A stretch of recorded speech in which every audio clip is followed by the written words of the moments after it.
सूचना दिया इंद्रदुम्न को। महाराज ने कहा लाओ देखे कैसा बालक है। देखे तो बड़ा ओजस्वी नहीं, मैं कब से घर से निकला हूँ, कितनी बड़ी मेरी आयु अभी ही है और तब भी कितनी बड़ी रही होगी, ये सब मेरे कुछ मालूम। कहा तो तुम मेरे राज्य में ही रहो। राज्य के भोजनालय के मैनेजर को आदेश दे दिया गया कि इस बालक को प्रतिदिन भोजन करा दिया जाए। भोजन बनता जाता, अपना जो है भोजन पा लेता और उसी राजमहल में जो कुछ बन पाता करता। देखिए ना, समुद्र शास्त्र का वेत्ता आया तो सबका हाथ देख रहा था, तो वे बालक स्वभाववश अपना लक्ष्य से हाथ आगे बढ़ा दिया। जब आगे बढ़ा दिया, उस समुद्र वेत्ता की जैसे ही नजर पड़ी, कहा ओहो ये तो राजा का जवाई बनने वाला है। कुछ देर मन में सोचने लगा तो राजा ने पूछा क्या हुआ। इस बालक का हाथ देख करके आप जो है बहुत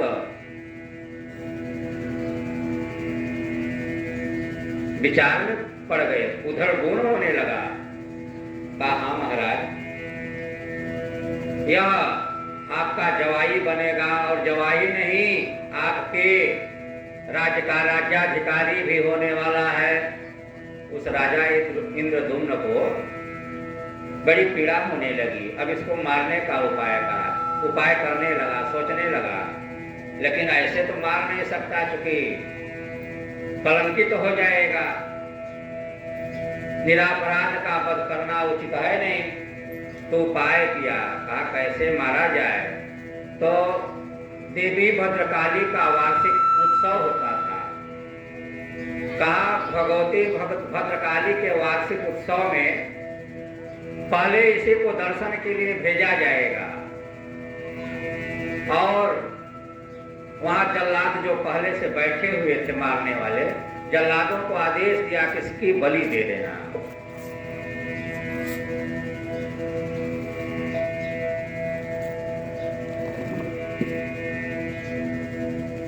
जब मंदिर में गया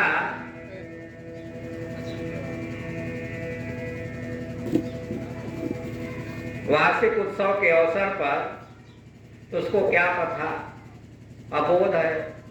उसके पीछे इतनी बड़ी योजना बनाई गई है, कुछ भी पता नहीं। लेकिन सज्जनों की रक्षा राम जी करते हैं, भक्तों की रक्षा भगवान करते हैं, इसलिए उसको कुछ पता नहीं। संयोगवश राजा एक दत्तक पुत्र लिया था। वो दत्तक पुत्र जो राजा का था, प्रातः काल उठा, सोचा कि चलें जल्दी जल्दी तैयारी देख लें, क्योंकि मंदिर का उत्सव शुरू हो जाएगा। आने जाने वाले अतिथियों के स्वागत में जो है फिर समय नहीं मिलेगा, कोई तैयारी में कमी तो नहीं रह गई। संयोग से वो दत्तक पुत्र जो राजा का था ना, धीरे से मंदिर में चला गया और जल्लादों ने तुरंत जो है धड़ाम से गर्दन अलग कर दी। और इतने में तो हाय हाय होने लगा, अरे राजा का दत्तक बेटा मारा गया, राजा का दत्तक बेटा मारा गया। तो राजा को बड़ा अपने किए पर प्रायश्चित हुआ, अफसोस होने लगा। क्योंकि जब भी आप किसी भी निरापराध व्यक्ति के प्रति हिंसा का भाव रखेंगे, निरापराध व्यक्ति के अमंगल की कामना करेंगे, तो आपका मंगल कभी नहीं होगा, आपका ही अमंगल हो जाएगा। बोलिए भक्तवत्सल भगवान की जय। तो राजा और अंदर अंदर चिढ़ने लगा, कहा अब इसको मरवा ही देना चाहिए। तो जल्लादों को बुलाया, कहा ले जाओ जंगल में इसका काम तमाम कर दो। अब जल्लाद ले गए इसको मारने के लिए जंगल में, लेकिन जल्लादों के हृदय में करुणा हो गई। कहा देखो हम लोग तुमको मारने के लिए आए हैं, मारना नहीं चाहते, लेकिन एक अंगूठा तुम्हारा काटेंगे, राजा को प्रमाण देना पड़ेगा। और उस बालक का अंगूठा काट लिया। वो बालक बेचारा रक्त निकला, लथपथ अचेत हो गया, मूर्छित होकर के पड़ा। संयोग से आखेट के लिए राजा रानी, उस दूसरे राज्य के राजा रानी वहां आए हुए थे। देखे कि बड़ा सुंदर बालक है, राजकुमार जैसी इसकी आभा है, लेकिन खून से लथपथ है, रक्त स्राव इतना हो गया कि मूर्छित सा हो गया है। पानी का फूट मारा। कहा कौन? कहा ये सब नहीं बता सकता। कहा चलो। संजोग से उस राजा को कोई बेटा बेटी नहीं था, ले गए। देखिए यहाँ भी राजमहल में पल रहा था, वहां भी राजा के यहाँ चला गया, पालन पोषण होने लगा। तो ये राजा और वो राजा दोनों परस्पर के मित्र थे। एक दिन यह राजा इंद्रदुम्न जो था अपने सखा के यहाँ गया तो देखा कि वह बालक अभी जीवित है। कहा ये तो बार बार बच जा रहा है, अब क्या करूं? तो फिर एक उपाय किया, चिट्ठी लिखा। कहा बेटा ये चिट्ठी ले जाओ, हमारे सेनापति को दे देना। वो बालक वहां से चिट्ठी लेकर के चला। आकर के राजमहल के बगीचे में, क्योंकि शरीर परिश्रांत हो चुका था, थक चुका था, इसलिए आराम करने लगा। तो उसको निद्रा आ गई। निद्रा जब आ गई तो उसी जगह बगीचे में सो गया। संयोग से राजकुमारी, राजा को एक लड़की थी इंद्रदुम्न को, तो राजकुमारी जो है बगीचे में टहलने के लिए गई हुई थी। देखी कि बड़ा सुंदर नवयुवक,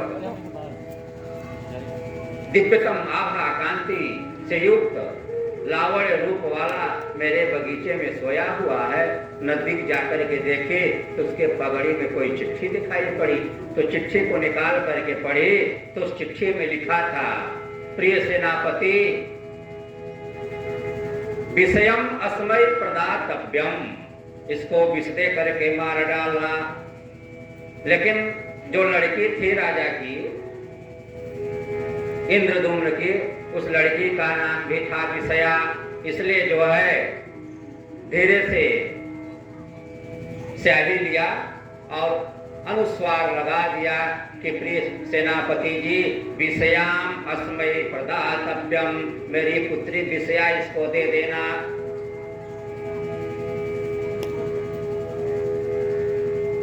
मेरी पुत्री विषया इसको दे देना। अब सेनापति ने जैसे चिट्ठी खोला, पढ़ा, कहा इसमें तो महाराज की आज्ञा है, मुहर लगी हुई है कि मेरी बेटी विषया को दे देना। अब वो तो समझ नहीं पाया।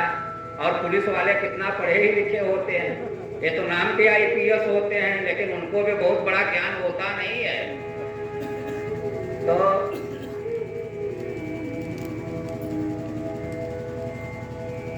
सेनापति ने तुरंत जो है राजकुमारी को बुलवाया। कहा राजकुमारी जी, इसमें आपको देने की बात लिखी है। राजकुमारी तो पहले ही मोहित हो गई थी सुंदर लावण्य रूप को देख करके। कहा ठीक, लेकर के चल पड़ा। इसलिए हमारे यहाँ एक एक उच्चारण का, एक एक सर्ग का, विसर्ग का, यहाँ तक कि हलंत तक का मतलब होता है। और आजकल ये सब किसी को मालूम रह नहीं गया। तो यहाँ आहुति प्रदान किए। इंद्र शत्रो विवर्धस्व मां चिरम जय विद्विषम, इंद्र को मारने वाला शत्रु वृद्धि को प्राप्त हो। लेकिन उल्टा हो गया, इंद्र से शत्रु हो गया। इंद्र का शत्रु जो है वह अभिवृद्धि को प्राप्त करे। विचित्र हो गई बात। तो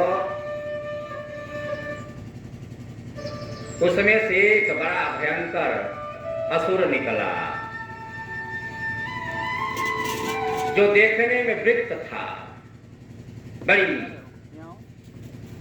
लंबी लंबी भुजाएं, बड़े बड़े बिखरे हुए केस,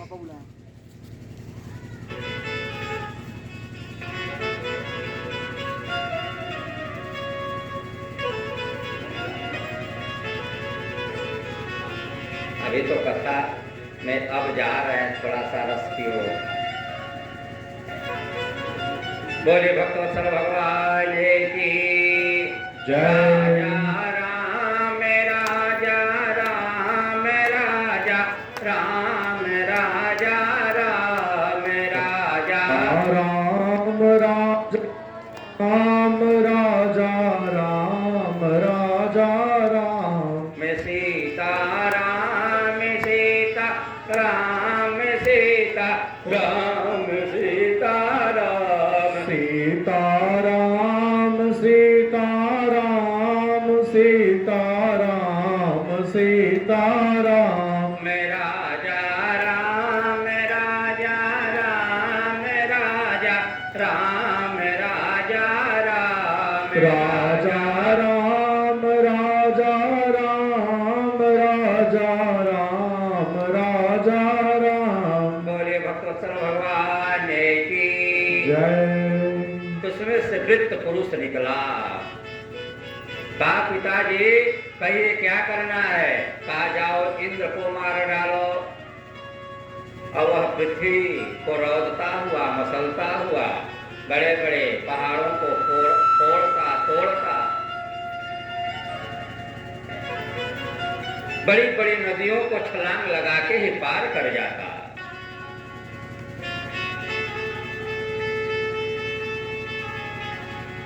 आसुर्य भाव से संपन्न आसुरी शक्ति से ओतप्रोत होकर के वह वृत्त चल पड़ा। उस पुरुष का नाम हुआ वृत्तासुर।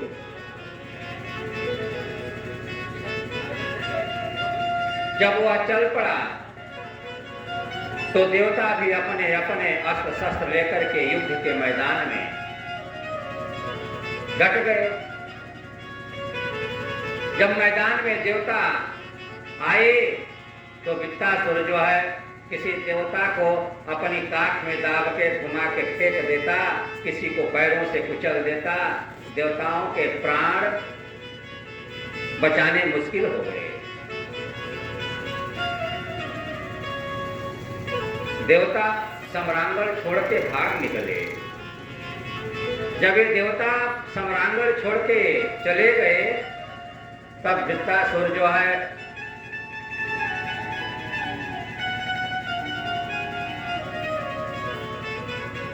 खोजने लगा। देवता कहीं मिले नहीं। तो देवता ये तो बड़े चालाक होते हैं।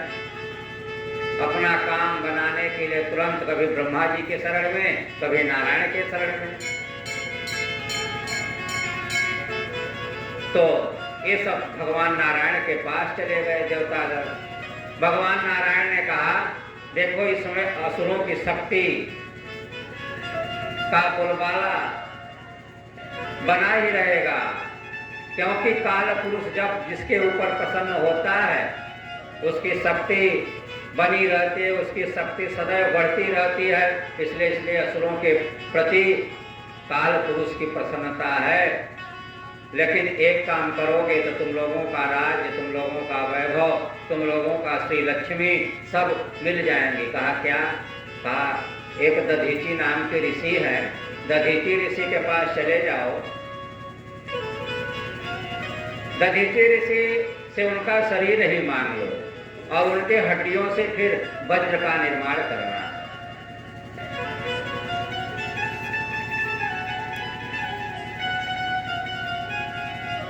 काम प्रभु कैसे देंगे अपना शरीर?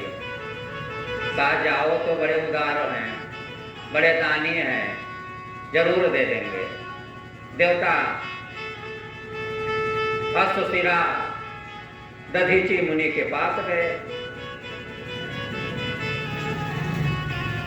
दधीची के पास जाकर के देवताओं ने बड़ा विनम्र अनुरोध किया, सादर निवेदन किया।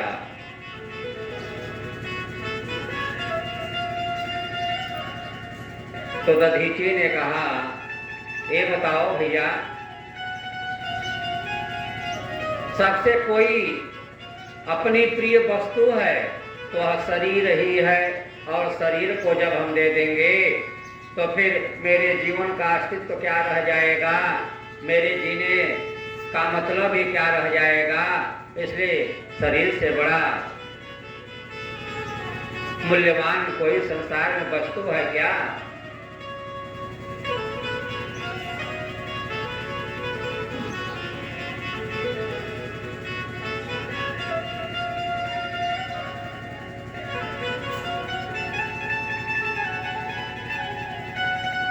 सोना कितना भी महंगा हो गया है, लेकिन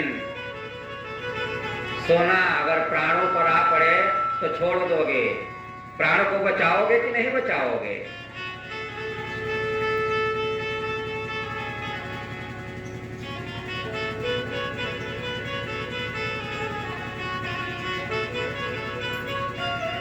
तो महाराज दधीची ने कहा, देखो भैया, जब प्राण ही चला जाएगा तो ये शरीर किस काम का रह जाएगा, इसलिए हम तुमको अपना यह शरीर नहीं देंगे। और मरते समय कितनी पीड़ा होती है।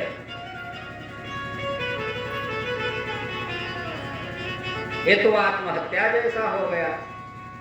तो मैं मरूंगा नहीं, इसलिए आप लोग लौट जाओ। अरे मरते और जन्म लेते समय हजार हजार बिच्छुओं के डंक मारने का कष्ट उठाना पड़ता है। सहजता से लगता है नहीं, प्राण बड़े पीड़ा से निकलता है। एक बिच्छू किसी को मार दे तो कितना आदमी उछल कूद करता है, डांटता है, 3 गोड़ हो जाता है, हा? 2 पैर नहीं 3 पैर हो जाते हैं। और जिसको हजार हजार बिच्छू एक साथ डसेगा, बताइए। जन्मत मरत दुसह दुखदाई। तो हम भैया अपना शरीर तुम लोगों को देने वाले नहीं, जाओ। लेकिन देवताओं ने बड़े बुद्धिमानी से पुनः प्रार्थना करी। कहा, महाराज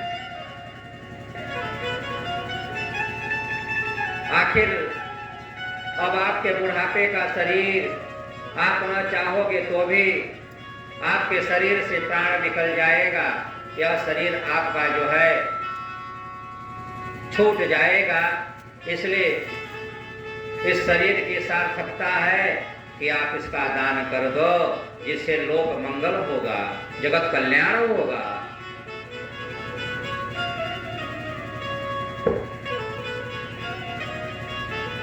दधीची ने कहा, बात तो सही कह रहे हो तुम लोग, जब ऐसी बात है तो ले लो। तुम लोगों के मुख से मैंने धर्मवाणी सुनने के लिए निरादर किया था, उपेक्षा दिखलाई थी, लेकिन जब ऐसी बात है तो ले लो, क्योंकि मैं जानता हूं यह शरीर राख की ढेरी हो जाएगा, कीट पतंग खाएंगे, विष्ठा हो जाएगा। गड्ढे में गाड़ दिया जाए तो सड़के मिट्टी में मिल जाएगा। इसलिए तुम लोग ले लो, लेना चाह रहे हो तो अपने प्राण वायु को अपान में, अपान को उदान में, उदान को समान में स्थित किया।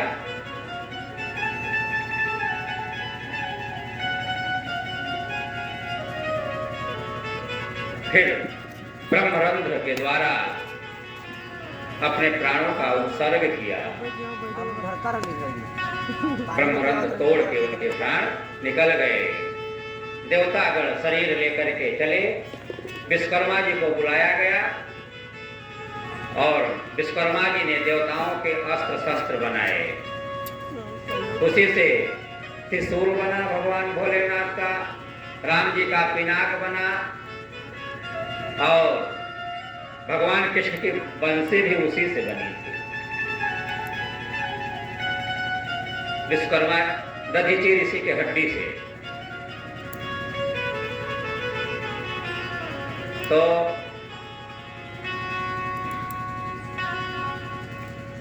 देवराजेंद्र का वज्र बना।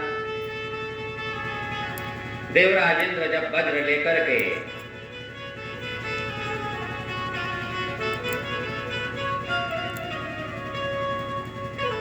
अपने ऐरावत पर आरूढ़ हुए तो ललकारा वृत्तासुर को, वृत्तासुर तो कहा आओ आओ, मैं तो तुमको युद्ध भूमि में कब से खोज रहा था, तुम ही तो लुप्त हो गए थे। आओ आज तुमको अभी मैं मजा चखा दिए देता हूँ, आओ। और दोनों तरफ से उत्तर प्रत्युत्तर होने लगा। और वृत्तासुर के जितने भी साथी थे, दैत्य, दानव, राक्षस, देवताओं के द्वारा इस बार मार खा करके भागने लगे।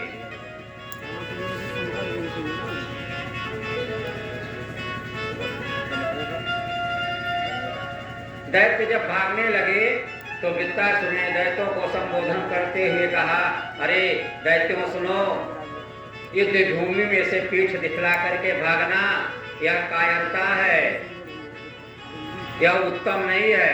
इसलिए पीठ दिखा करके मत भागो, क्योंकि युद्ध भूमि में से भागने वाला पलायन परायण होकर के जो चला जाता है वह कायर कहलाता है, अपने माँ पिता का मलमूत्र कहलाता है। इसलिए तुम लोग वीर गति को प्राप्त हो जाओ, क्योंकि वीर गति को जो प्राप्त होता है उसकी गति उत्तम मानी गई है।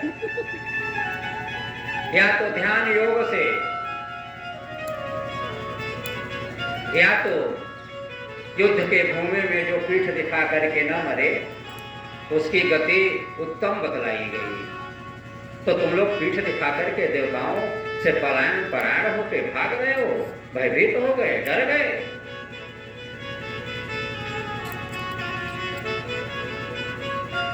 लेकिन वृत्तासुर की वाणी को असुरों ने अनसुना कर दिया। सब भागने लगे, क्योंकि अब देवताओं के पास शक्ति हो गई, तेज संपन्न हो गए। तो देवताओं का एक एक वार अति भयंकर होता था, प्रलयंकर होता था। तब वृत्तासुर ने कहा, देवराज, अरे अपने आपको रणभूमि से जो भागने वाला हो उसको तुम मार करके क्या करोगे?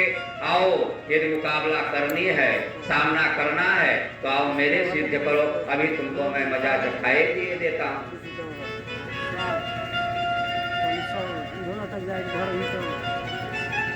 देवराजेंद्र और वृत्तासुर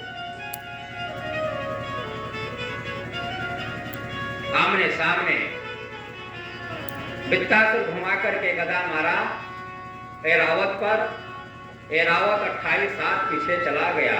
देवराज इंद्र भी मूर्छित, हाथी भी मूर्छित। लेकिन देवराज तब तक संभल गए, अपने करस्रावी द्वारा हाथी को लेट किया। उनके हाथी ऐरावत का भी थोड़ा जो दर्द था, चोट लगी थी, दूर हुआ और प्रशंसा करने लगे। देवराजेंद्र भी गदा का प्रहार किए, लेकिन खेल खेल में ही उस गदा को वृत्तासुर मार के नीचे गिरा दिया। देवराजेंद्र लज्जित हो गए। तो वृत्तासुर ने कहा, देवराज, मैं जानता हूं मतवाले परवार नहीं करना चाहिए, पागल परवार नहीं करना चाहिए, अस्त्र शस्त्र भेद शत्रु परवार नहीं करना चाहिए। योद्धा का अस्त्र यदि मैदान में युद्ध भूमि में गिर पड़ा हो तब वार नहीं करना चाहिए। मैं युद्ध नीति जानता हूं, इसलिए अपनी गदा को उठा लो, तब मेरे से युद्ध करो। परम वीर वाणी बोल रहा है।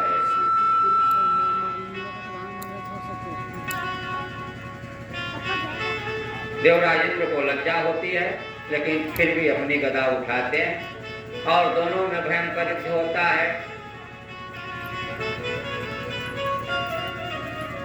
देवराजेंद्र के सारे अस्त्र शस्त्र निष्फल होने लगे। तब देवराजेंद्र जो दैवी शक्ति से संपन्न दधीचि ऋषि के हड्डी से विश्वकर्मा जी द्वारा बनाया गया ब्रह्मास्त्र वज्र था, उस वज्र का वार करके दाहिनी भुजा को काट के अलग कर दिया और खून से लथपथ हो गया। एक ही हाथ से बड़े बड़े चट्टानों को लेकर के इंद्र पर फेंकने लगा, पेड़ों को उखाड़ उखाड़ करके इंद्र की तरफ, इंद्र की सेना की तरफ कहने लगा, देवराज इंद्र, मैं जानता हूं इस समय तुम्हारी ही विजय होगी। क्यों? क्योंकि तुम्हारे तरफ नारायण हैं और दधीचि ऋषि के हड्डी का विश्वकर्मा जी के द्वारा बनाया गया वज्र तुम्हारे पास है, और जहां नारायण होती है विजय वही होती है। यत्र योगेश्वरः कृष्णो यत्र पार्थो धनुर्धरः तत्र श्री विजयो भूतिर ध्रुवा नीतिर्मतिर्मम। इसलिए जिसके तरफ भगवान है विजय उसकी होगी, मैं जान रहा हूं, लेकिन फिर भी आओ युद्ध करो। फिर ललकारा और एक हाथ कट चुका है, लेकिन एक हाथ से, बाएं हाथ से सबके छक्के पंजे छुड़ा दिया।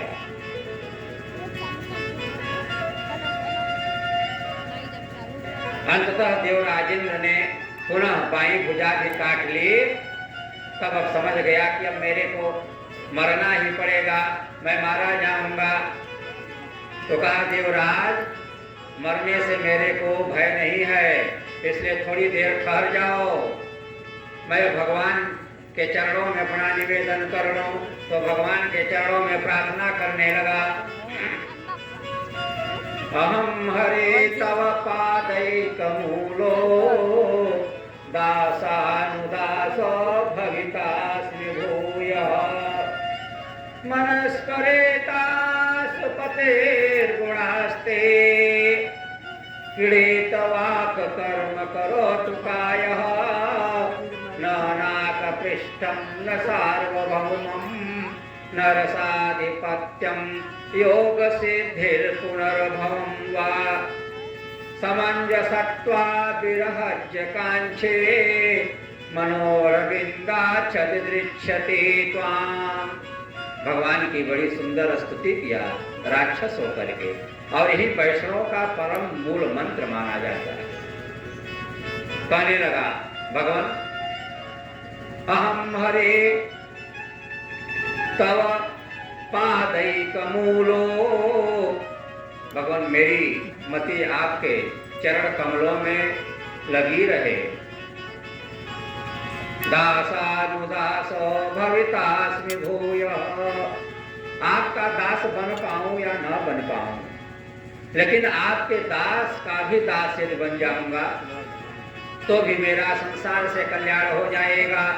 दासानुदासो भवितास्मि भूयः मनस्परेता सुपतेर्गुणास्ते, मेरा मन सदैव आपके गुणों का गान करने के लिए लगा रहे।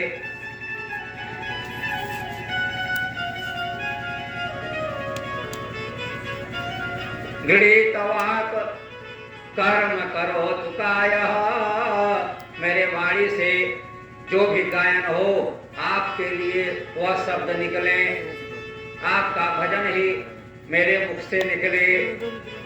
और अजात पच्छा मातरं खगा अस्तन्यं यथा वत्सतरा क्षुधार्था, जैसे अजात पच्छा यो मातरम खगा, दिन भर पक्षी अपने घोंसले को छोड़ के चला जाता है और उस घोंसले में उसके छोटे छोटे परिंदे बच्चे रहते हैं।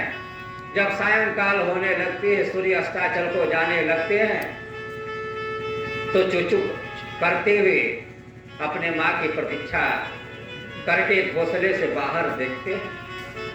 अजात पच्छा इव मातरम खगा, कि मेरी माता आएगी, हम लोगों को दाना चुगाएगी। अस्तन्यम यथा वत्सतरा क्षुधार्था, जैसे प्रातः काल गैया अपने बछड़े को छोड़ के चरने के लिए चली जाती है, दिन भर चर के शाम को आती है तो वात्सल्य भाव लेकर के दौड़ी दौड़ी आती है और आकर के तुरंत जो है अपने बछड़े को अपना दूध पिलाना प्रारंभ करती है। स्तन्यम यथा वत्सतरा क्षुधार्था प्रियम प्रिय विसुतम विसरणा।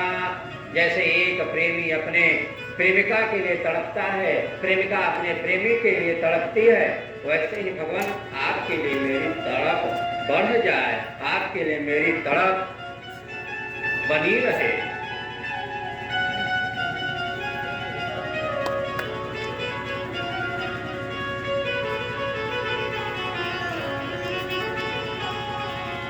ममोत्तम श्लोक जनेषु सौख्यम संसार चक्रे भ्रमतः स्वकर्म भी। भगवान मैं अपने कर्मों से चाहे संसार में जिस योनि में कर्म बस जाऊं, उससे मेरा कोई लेना देना नहीं है। मेरा बार बार जन्म से मैं नहीं घबराता, लेकिन मेरे को एक ही काम करना, मेरी मति आप में लगी रहे प्रभु, आप में लगी रहे। वृत्तासुर बताइए इतनी दिव्य वेद वाणी में भगवान की स्तुति कर रहा है।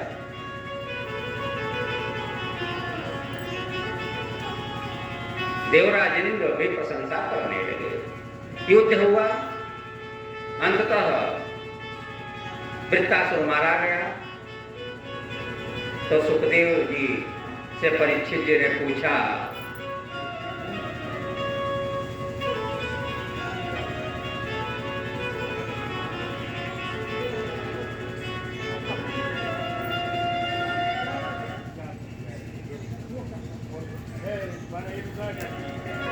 परीक्षित जी ने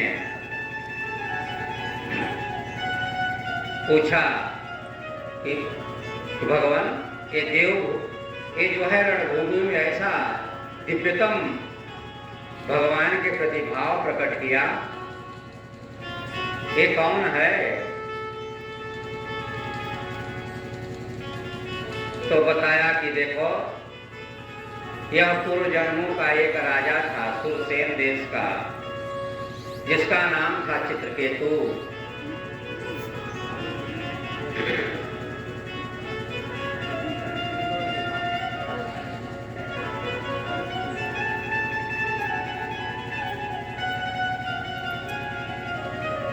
जिसका नाम था चित्रकेतु। महाराज चित्रकेतु के पास 8 लोकपालों की शक्तियां थी। पृथ्वी का अखंड साम्राज्य, राज्य लक्ष्मी, सब कुछ।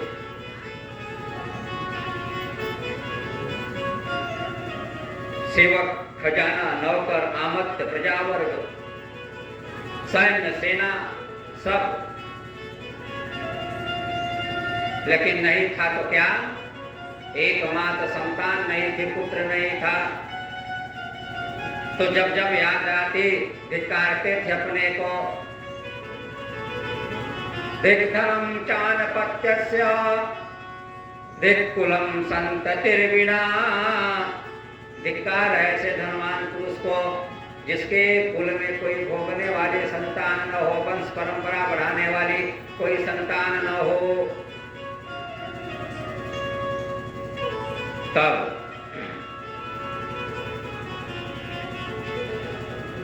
चिंता में चित्रकेतु रहने लगा। और कोई साधारण राजा नहीं था, 1 करोड़ रानियां थी।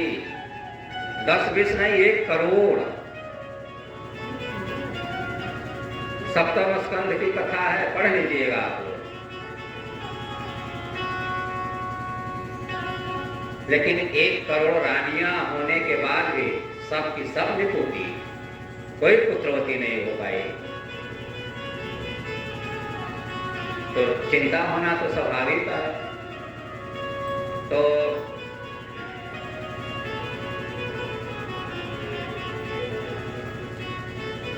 चित्रकेतु के यहाँ एक बार अंगिरा ऋषि आए। अंगिरा ऋषि जब आए तो अंगिरा ने कहा, महाराज आप कुशल से तो है ना?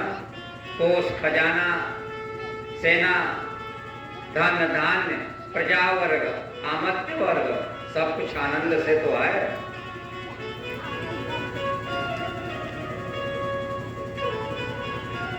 तो चित्रकेतु ने कहा जब आप जानते हुए पूछ रहे हैं तो बताना ही पड़ेगा। क्या बताऊं? अब मेरे द्वारा दी गई जलांजलि को मेरे पूर्वज गर्म श्वासों से पीते हैं, क्योंकि अब मेरे पूर्वजों को पिंडा पानी देने वाला कोई रहा नहीं। मेरी वंश परंपरा ही लुप्त होने वाली है। इसलिए अब आप जान रहे हैं तो यही मेरे दुख का कारण है। महाराज अंगिरा ने जैसे ही सुना तुरंत चरु का निर्माण किया और यजन करके वह चरु राजा को दे दिया। राजा ले जाकर के अपने बड़ी रानी कितद्दिति को खिला दिया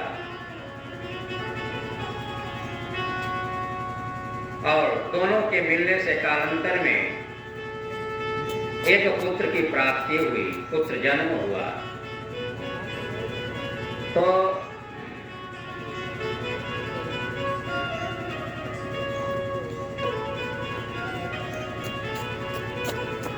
क्या बात, अब तो परम उत्सव ही उत्सव। राज्य के नगाड़े बजने लगे। राजा ने अपने कोष को खोल दिया। सब तरफ से आनंद ही आनंद उत्सव होने लगा। राजा जब भी राज के कार्यों से खाली होता, राज्य कार्य से थोड़ा भी अवकाश मिलता तो अपने महारानी, बड़ी महारानी कितद्दिति के महल में चला जाता और अपने बेटे को गोद में लेकर के प्यार से पुचकारता, आलिंगन करता, चुंबन करता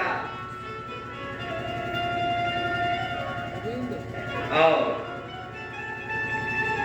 छोटी रानियों की ओर कोई ध्यान ही नहीं देता।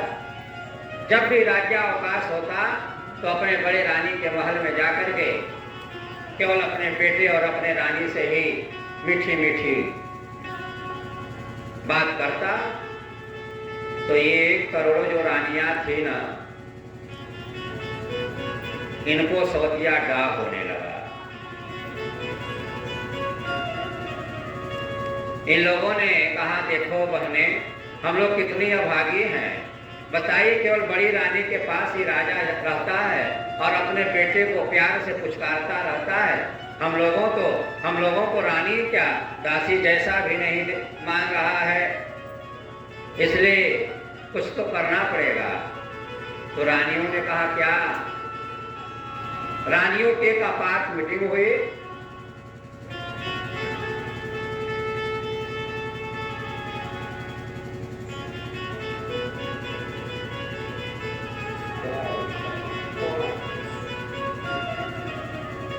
रानियों की एक आपात मीटिंग हुई तो मीटिंग में प्रस्ताव रखा गया, सर्वसम्मति हो गई। क्या? कि राजा के लड़के को, राजकुमार को जहर देके मार डाला जाए,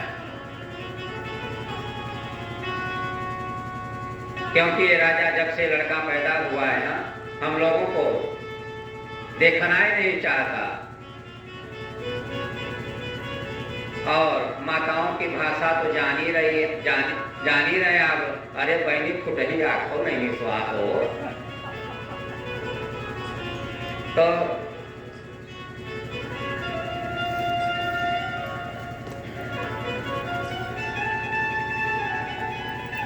एक सम्मति में, एक स्वर में सबने हामी भर दी और सोया हुआ था धीरे से दूध के बहाने। रानी राजमहल के बगीचे में टहल रही थी अपने दासी के साथ। राजा राज्य के कार्य में लगे हुए थे। चुपके से जहर पिला दिया गया। रानी सोच रहे कि मेरा लल्ला अभी सोया हुआ है, मेरा बालक सोया हुआ है, लेकिन बहुत देर हो गई, लाला इतनी देर तो सोता नहीं था। तो धाई को भेजा, दासी को, कि जाकर के देखो लाला भी सोया ही है क्या। जैसे ही दासी आती है, देखती है तो दासी छाती फिट के रोने लगती, हाय रानी जी मैं मारी गई। रानी को लगा क्या हुआ मेरे दासी को। रानी भी दौड़ती हुई आई और रानी को देख करके दासी और जोर जोर से चिल्लाकर करने लगी, हाय रानी मैं तो मारी गई, क्या हुआ। देखो न लाला की पुतरी उल्टी हुई है, नेत्र जो है पूरी तरह से पलटे हुए हैं, मेरे लाला को क्या हुआ। रानी ने देखा कि मेरा बेटा तो निश्चेष्ट है, प्राण पखेरु हो चुके हैं। तब बड़े जोर जोर से ठहाका लगा के रानी की तद्युति भी रोने लगी। जब रानी की तद्युति रोने लगी तो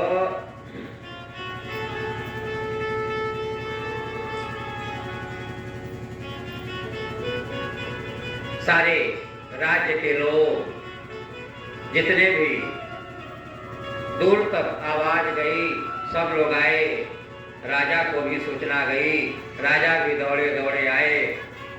कभी राजा गिर जाता है, कभी गिरते गिरते संभल जाता है। आया, देखा कि तद्युति अचेत अवस्था में पड़ी है, पुत्र निश्चेष्ट हुआ है। राजा भी रोने लगा। सारे राज्य में रोने का कोलाहल ऐसा हुआ कि क्या कहना है। इतना रोना हुआ कि कोई समझाने वाला ही नहीं, कोई शांति देने वाला ही नहीं। उसी समय पुनः सर्वसमर्थ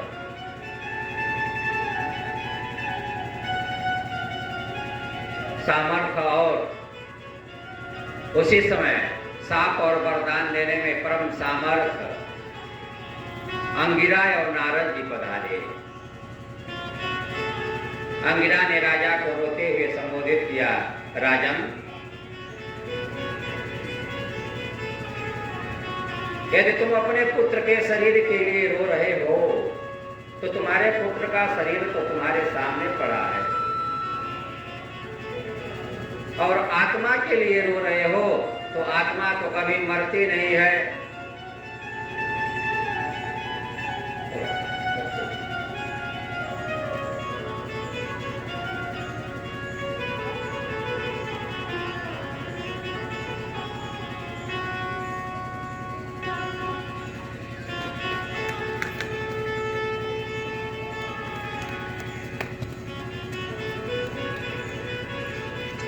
आत्मा तो कभी मरती नहीं है, तो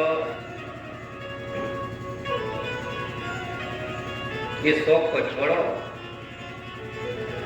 बड़े ज्ञानोपदेश के द्वारा समझाया तो चित्रकेतु को समझ में आया। चित्रकेतु ने कहा, महाराज आप कौन हो? दे तो मेरे को परम मोक्ष ज्ञान की बात कर रहे हैं मेरे से, लेकिन मेरे को ठहरता नहीं।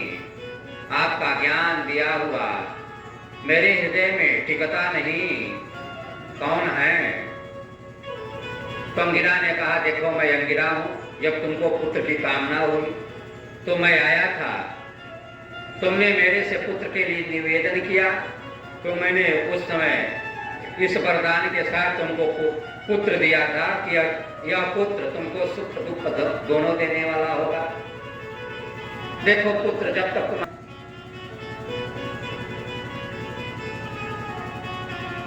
हम लोग उसी समय तुमको वैराग्य की दीक्षा देने के लिए आए थे, लेकिन तुम्हारे में भी संसार था, इसलिए संसार की वस्तु तुमने मांगा, मैंने संसार तुमको दे दिया। और संसार का अर्थ ही होता है संसरती दिशा, जो धीरे धीरे सरकता जाए।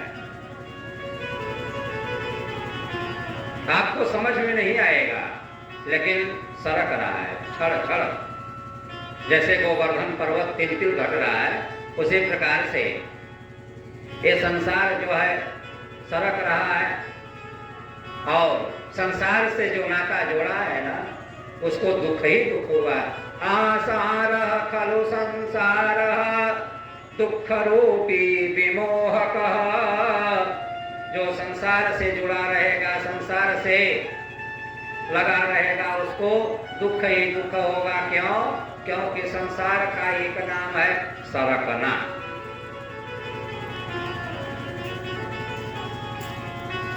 इस प्रकार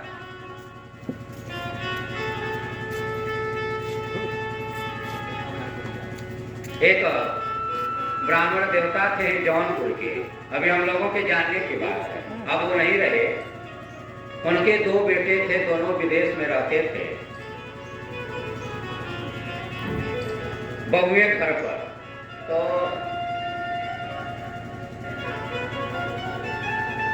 बड़े बेटे का विवाह कुछ वर्ष पहले ही हो गया था और छोटे का भी तुरंत का है, 7-6 महीने पहले का है।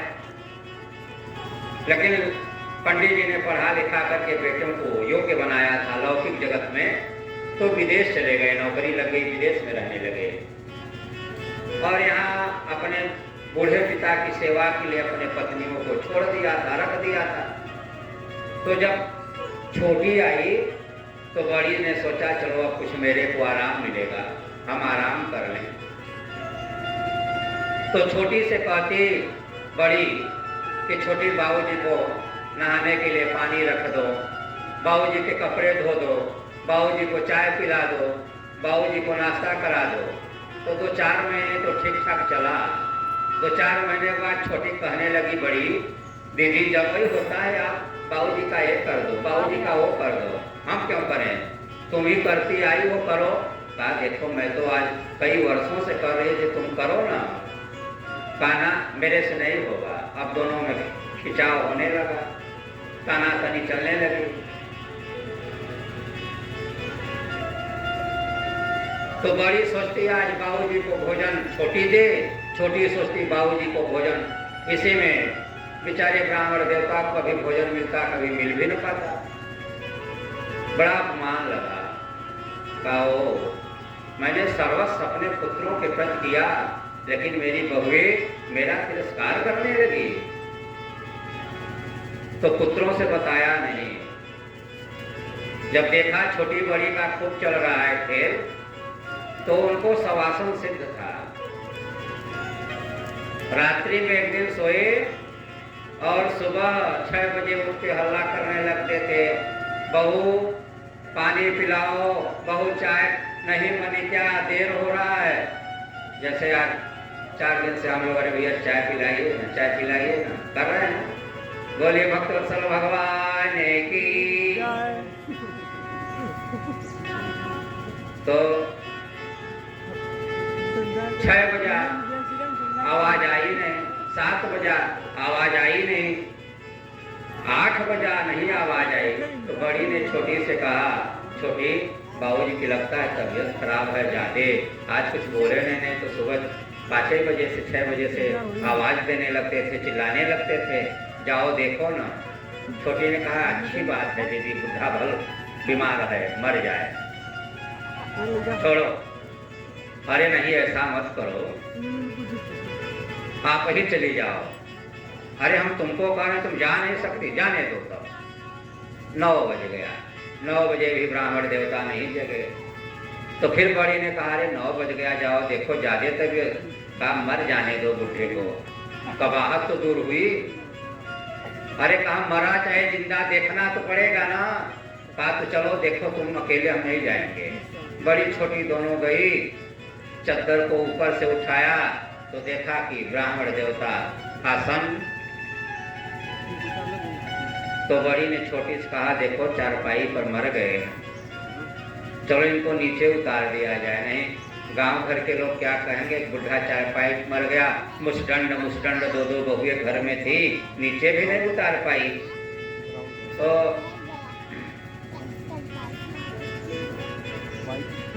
आंगन में लेटा दिया, और आंगन में लेटाया जब तो बड़ी थोड़ा पुराने जमाने की है, तो कहने लगी अरे अगल बगल के लोगों को कैसे बताया जाए। कहा बताया नहीं जाता इसमें कोई मरता है जब ना तो रोना शुरू कर दिया जाता है तो सारे लोग जान जाते हैं, तो चलो रोया जाए। अरे बुढ़ा मर गया, मेरे को रुआई आएगी, मैं तो नहीं रोने वाला, आप ही रो। कार्य अकेले हम कितना रोएंगे, कैसे रोएंगे बताओ। चलो साथ में रोते हैं।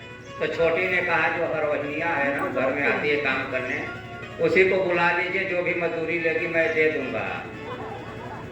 तो बड़ी बेचारी चली गई अपने हलवाहन की पत्नी को बुलाने के लिए। तो चलने के पहले तय की कि मलकिन का देबू। तो मलकिन ने कहा जो लोगी वो दे दूंगी, बताओ क्या लोगी। कहा कि मेरे घर में भात नहीं है खाने के लिए, धान दे दोगी तो मैं भात बना के खा लूंगी। तो धान दे दोगी क्या यार। कहा चलो धान दे दूंगी तुमको। तो चलने लगी जब हलवाहन, तो अपनी एक बेटी थी उसको भी साथ ले ली। तो बेटी ने पूछा कहाँ चलना चलना है माँ। कहा आज रोने चलना है, मालिक मर गए हैं। कहा कैसे रोया जाएगा, हम लोगों को रोने नहीं आता है, कैसे रोया जाएगा, रोने नहीं आता है। रास्ते में टेंड कर दिया, कहा ऐसे ऐसे मैं रोऊंगा, ऐसे ऐसे तुमको दोहराना है। कहा ठीक। अब हरवाहन आई, रोना शुरू कर दी। हाय रे मैया धान मिले के पैया।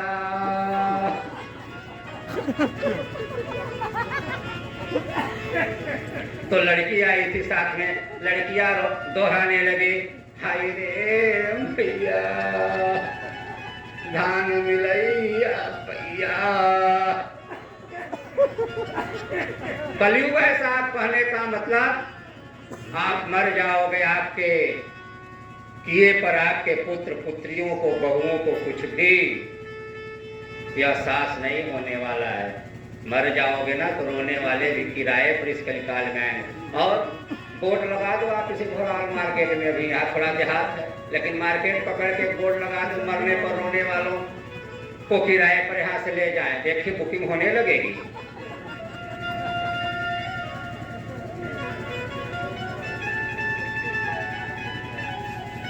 तो राग में राग मिला करके तद्युति की अन्य सवतियां जो थी 9,99,99,99 सब आ गई एक स्वर में, रोने लगी। हाय रे मैया। गजब का संसार है, अंदर कुछ और बाहर कुछ और। तो महाराज अंगिरा ने कहा उसी समय मैं तुमको धर्मोपदेश करना चाह रहा था, वैराग्य की शिक्षा देना चाह रहा था, लेकिन तेरे में तो संसार था इसलिए तेरे को मैंने संसार दिया अर्थात पुत्र दिया।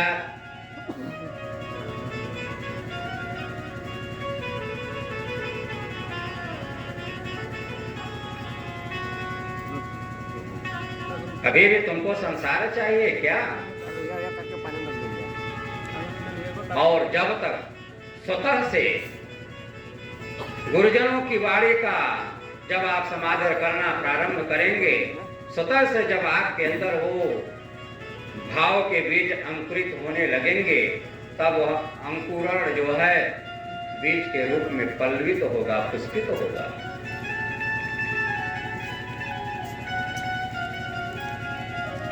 तो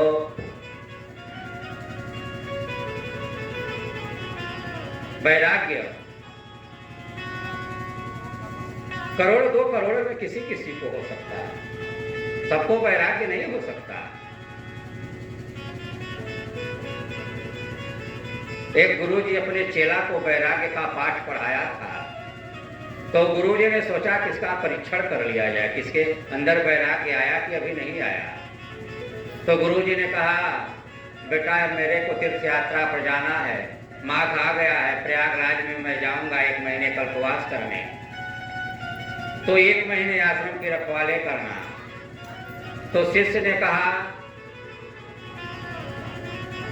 गुरुजी मेरे माता पिताजी भी तो कल्पवासी होते हैं, इसलिए मैं घर देखूंगा कि आश्रम देखूंगा? मैं आश्रम नहीं देख पाऊंगा, मेरे को घर ही देखना है। 1-2 दिन की बात होती तो अब महीने भर कैसे आश्रम देख पाएंगे? गुरुजी को लगा कि वो मेरा सारा पढ़ाया व्यर्थ कर दिया इसने, अभी भी इसमें संसार ही है, वैराग्य तो रंच मात्र नहीं हुआ, इसमें तो वैराग्य रंच मात्र नहीं हुआ। तो कहा एक काम करो, कहा क्या? कहा घर में जाओ, कल तुम्हारे माता पिता की यात्रा है ना? कहा हाँ, कल मेरे माता पिता की यात्रा है।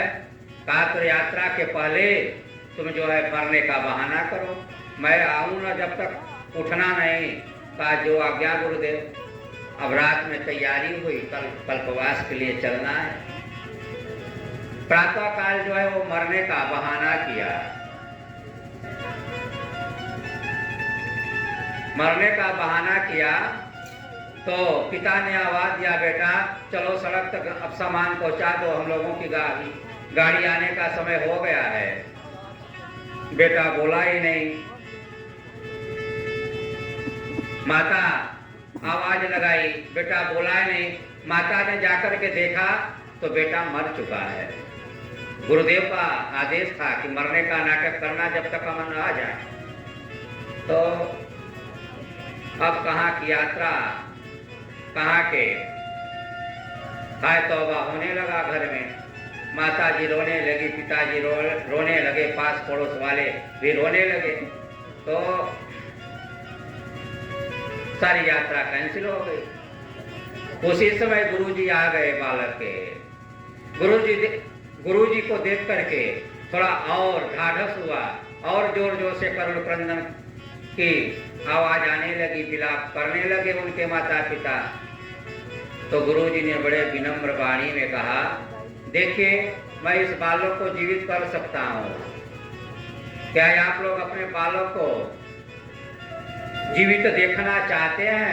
झट सबने कहा हाँ हाँ क्यों नहीं गुरुदेव, ऐसा ही करिए। कहा लेकिन एक शर्त है। कहा क्या?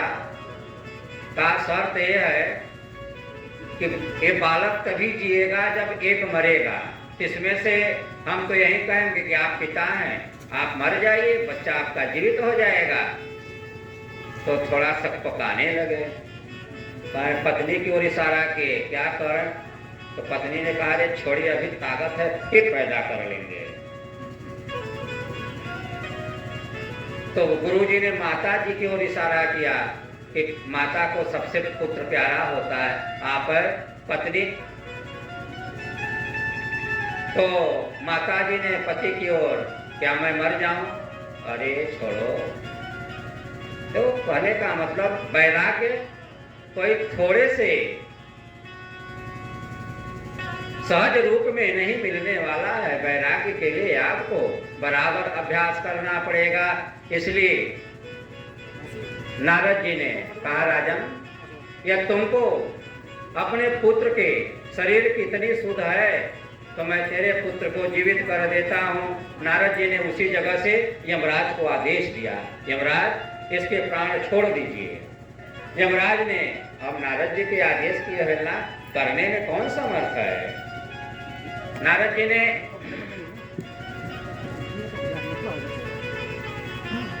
जैसे ही यमराज को निर्देश दिया, यमराज ने उसके प्राण छोड़े, बालक उठ बैठ गया।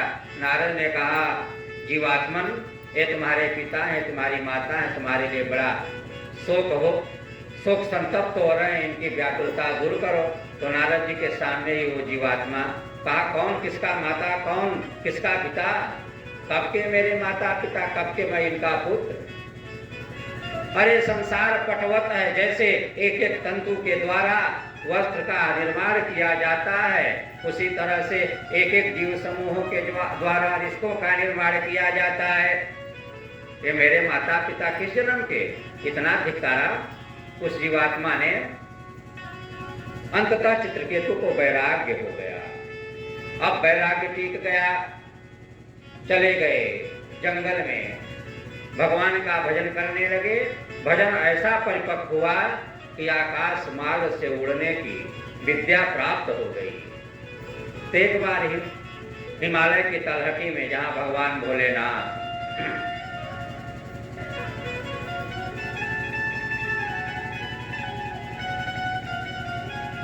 ऋषियों की सभा में भगवती जगदम्बा पार्वती को अपने अंक में बैठाए हुए थे, उसी तलहटी में चित्रकेतु पहुंच गए। चित्रकेतु ने देखा का ओहो,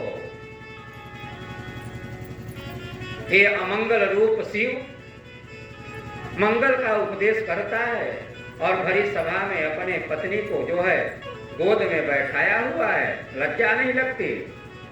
तो भगवान भोलेनाथ मुस्कुराए। भगवान भोलेनाथ तो कुछ नहीं बोले, लेकिन पार्वती ने कहा, भगवान नारद, ब्रह्मा, विष्णु, कपिल, धर्मराज, आज तक हम लोगों पर किसी ने शासन नहीं किया, ये शासन करने वाला कौन आ गया? भगवान ने कहा कोई भगवत भक्त ही होगा। चित्रकेतु गए, कहे माते आपको कष्ट हुआ होगा, मैं साप से नहीं डरता, चाहे आप जो साप दे दो, लेकिन भगवत स्मृति प्रदान करना। तो भगवान भोलेनाथ मुस्कुराने लगे, कहे देखा देवी, यही भक्त है भगवान के। वही चित्रकेतु वहां विकटासुर हो जाता है। बोले भक्तवत्सल भगवान की जय।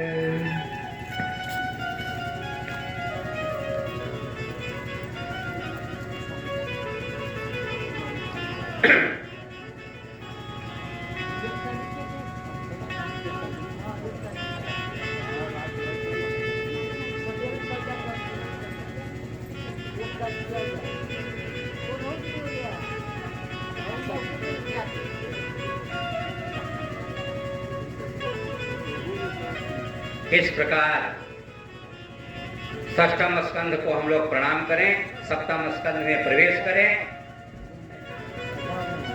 बोलिए भक्तवत्सल भगवान की।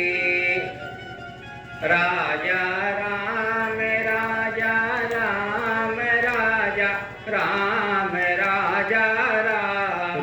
राजा राम राजा राम राजा राम राजा राम राजा राम राजा राम राजा राम राजा राम राजा राम राजा राम राजा राम राजा राम मैं सीता राम सीता राम सीता राम सीता राम सीता राम सीता राम सीता राम सीता राम मैं सीता राम सीता राम सीता राम सीता राम सीता राम सीता राम सीता राम सीता राम मैं राजा राम राजा राम राजा राम राजा राम राजा राम राजा राम राजा राम राजा राम मैं सीता राम सीता राम सीता राम सीता राम सीता राम सीता राम सीता राम सीता राम बोले भक्तवत्सल भगवान की जय। ओ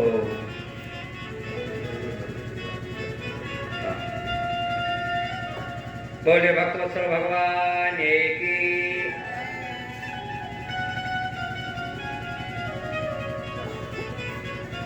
तो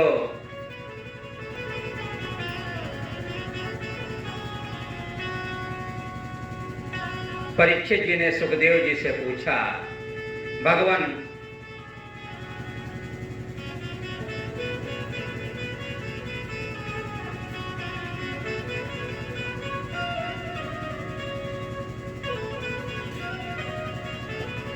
पृथ्वी का उद्धार करने वाले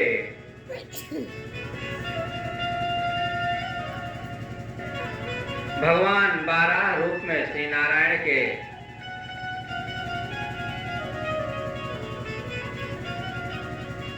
कथा को आप जो सुना रहे हैं, मेरे कानों को तृप्ति हो ही नहीं रही है। ऐसा रस कि मेरे को लग ही नहीं रहा कि मैं अघा जाऊंगा।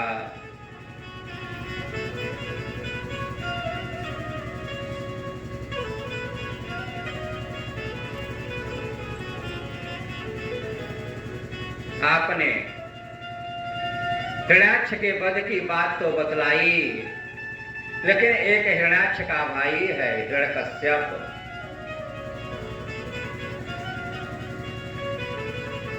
और हिरण्यकश्यप का भी भगवान ने ही वध किया, उद्धार किया, लेकिन हिरण्यकश्यप अपने बेटे भक्त प्रहलाद से द्रोह क्यों करने लगा?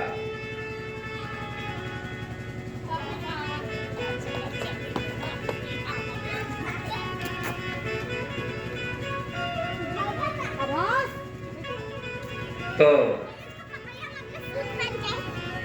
सुखदेव जी परीक्षित जी को कथा सुनाना प्रारंभ करते हैं, देखो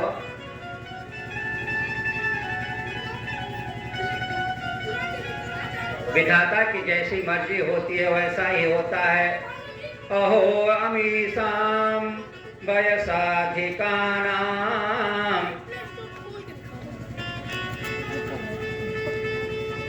अहो अमीसाम वयसाधिकानां लोकविधिं विमोहः यत्रागतस्तत्र गतं मनोस्यं स्वयं स्वधर्मान्यपि शोचयन्ति पार्थम्। जैसी विधाता की मर्जी वैसा ही होता है। तो दैत्यराज हिरण्यकश्यप का एक लड़का था जिसका नाम था प्रहलाद, बड़ा भगवत भक्त था। प्रहलाद जी बचपन से ही निष्प्रिय थे, निर्भय थे।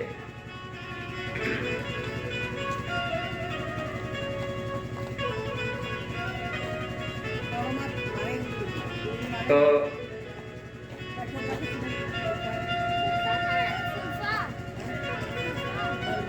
प्रहलाद जी जब थोड़ा बड़े हुए तो गुरुकुल में पढ़ने के लिए भेजा गया।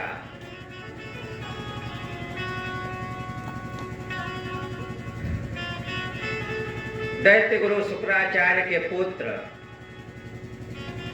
जिनका नाम है संड और अर्मक,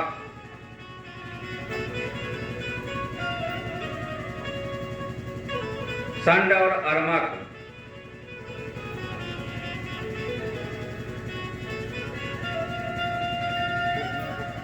संड और अर्मक ले गए अपने यहाँ पढ़ाने के लिए।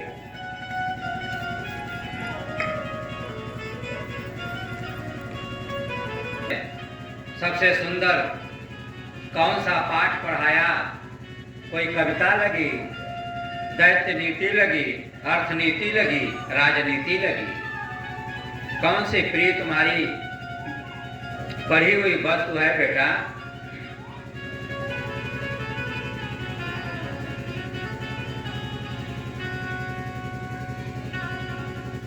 प्रहलाद जी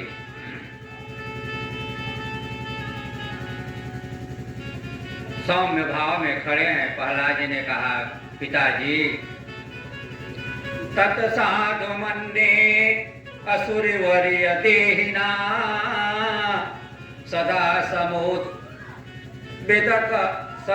समुद्र असदग्रहात हित्वात्मपातं गृहमन्धकूपं वनं गतो यद हरिम् आश्रयेत। पिताजी मेरा तो ऐसा मानना है कि हित्वात्मपातं गृहमन्धकूपम, यह जीव अपने को घर रूपी अंधेरे कुएं में ढक के रखा है। इसलिए मेरा मानना है हित्वात्मपातं गृहमन्धकूपं वनं गतो यद्धरिमाश्रयेत, वन जाकर के भगवान के शरणों की शरणागति ले ले।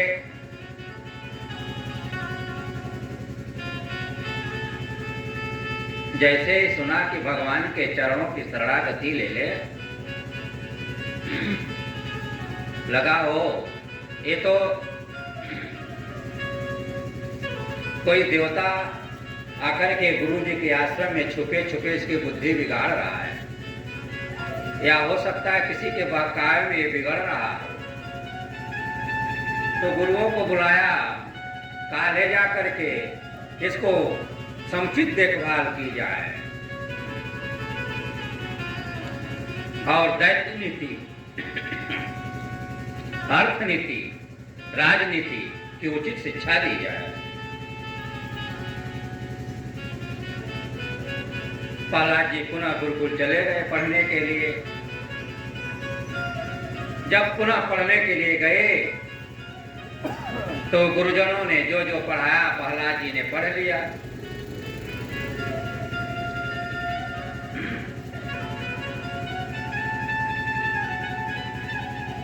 प्रहलाद जी ने पढ़ लिया, पूछा, ज्यों का त्यों सुना दिया।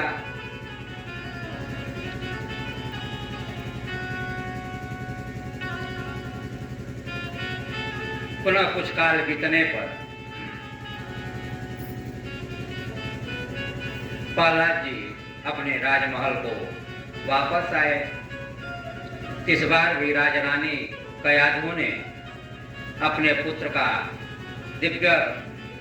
दिव्याति दिव्य श्रृंगार करके अपने पति महाराज हिरण्यकश्यपु के गोद में ले जाकर के बैठा दिया।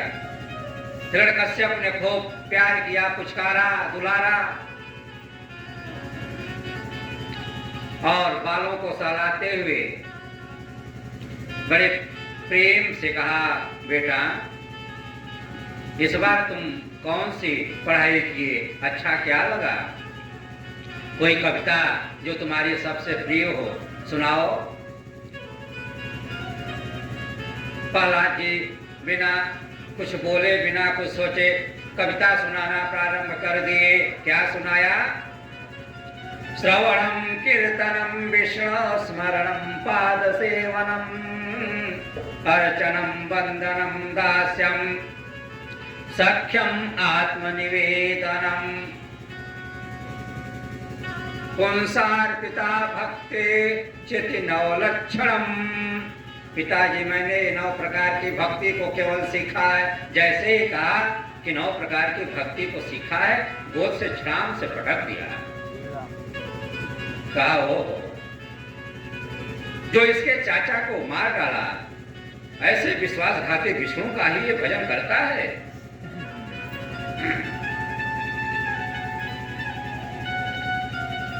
ये तो ठीक नहीं है, लेकिन थोड़ा हम लोग विचार कर लें।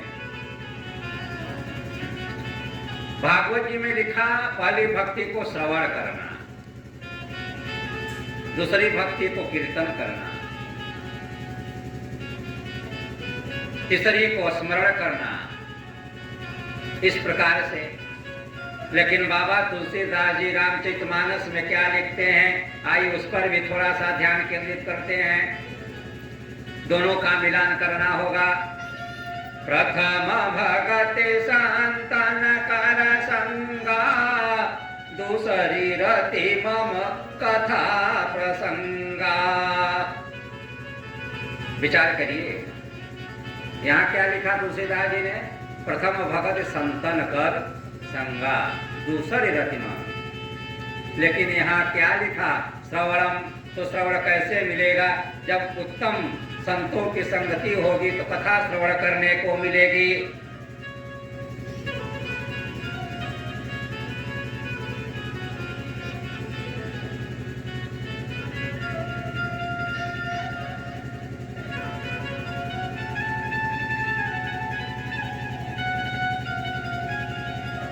इस प्रकार से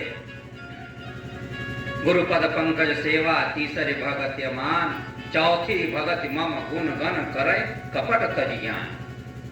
पंचम भगत भजन सुवेद प्रकाशा, छठदम शील विरत बहु कर्मा, निरत निरंतर सज्जन धर्मा, सातों मोय जग देखा, मोते अधिक संत कर लेखा। आठों जथा लाभ संतोषा, सपने उन्हें देखई पर दोषा। इस प्रकार से नौथा भक्ति का उपदेश प्रहलाद जी अपने पिता को कहने लगे पिताजी, श्रवणम कीर्तनम विष्णु स्मरणम पाद सेवनम, अर्चनम वंदनम दास्यम सख्यम आत्मनिवेदनम। पिताजी मैंने तो केवल 9 प्रकार की भक्ति को पढ़ा है। जैसे ही सुना कि 9 प्रकार की विष्णु की भक्ति होती है, गोद से उठा के पटक दिया और सैनिकों को कहा ले जाओ, इसको मार डालो, काट डालो। तो जैसे ही हिरण्यकश्यपु का आदेश हुआ, बड़े बड़े लोकपाल कराते थे। हिरण्यकश्यपु का इतना प्रभाव था कि समुद्र रत्नों की राशि पहुंचाया करता था। पर्वत जो है खेलने के लिए चोटियां तैयार करते, कंदराएं तैयार करते थे।